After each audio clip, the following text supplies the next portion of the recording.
जयपुर के राजा की पुत्री मदन मोहन जी की सेवा करती थी। तो राजा की पुत्री का विवाह हुआ करौली राजस्थान में, जहां मदन मोहन जी अभी विराजते। तो पुत्री से राजा ने कहा, बिटिया ये बताओ तुम्हारा विवाह है, तुमको हम दहेज में क्या दें? वैसे तो हमने सब दिया, लेकिन फिर भी तुम्हारी कोई इच्छा हो तो मांगो।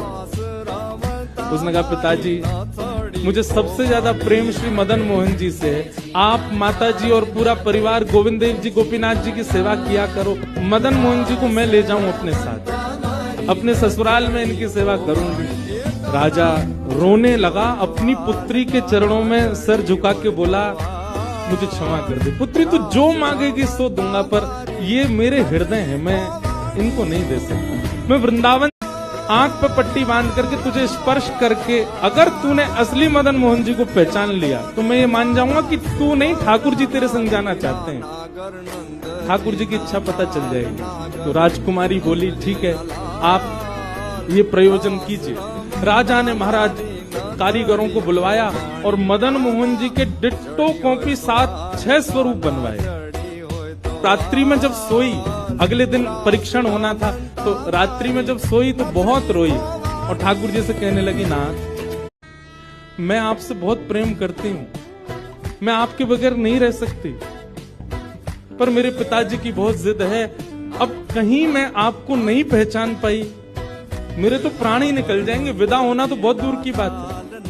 रुदन करते करते करते करते नाथ मैं कैसे पहचानूंगी कि आप सत्य कौन से हो? अब तो दूसरे दिन वो पिताजी के पास गई, पिताजी जल्दी करिए, कब चलना है, कब? बोले, तुझे तो इतना विश्वास है जैसे तू वास्तविक में मदन मोहन जी को ले ही जाएगी, लेकिन बिटिया तू भी याद रखियो, मैंने ऐसे स्वरूप बनवाए कि कोई बता ही नहीं सकता कि असली मदन मोहन कौन से। बोले, पिताजी आप सन्मुख पधराओ। तो महाराज भीड़ लग गई देखने वालों की, पूरा राजभवन इकट्ठा हो गया जयपुर का।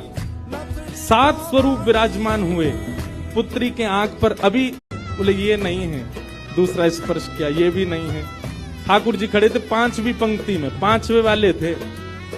तीसरे स्पर्श किए, बोले ये भी नहीं है। चौथे किए, बोले ये भी नहीं है। जैसे ही 5वें का स्पर्श किया और मुखमंडल का स्पर्श किया, गले का स्पर्श किया, वक्ष का स्पर्श कर, जैसे ही ठाकुर जी की भुजा पकड़ी, सो ठाकुर जी ने अपनी कन्नी उंगली हिला दी और जैसे ही कन्नी उंगली हिलाई, उसने तो, पिताजी यही है मदन मोहन जी। आहा, राजा के तो नेत्रों से आंसू गिर गए। अपनी बिटिया को गले से लगा लिया, कान में बोले मैंने कन्नी उंगली हिलते हुए देख ली। मुझे ये बात पता चल गई है कि भैया तेरी जिद नहीं है इनको ले जाने की, इनकी भी जिद है तेरे संग जाने की। और महाराज गाजे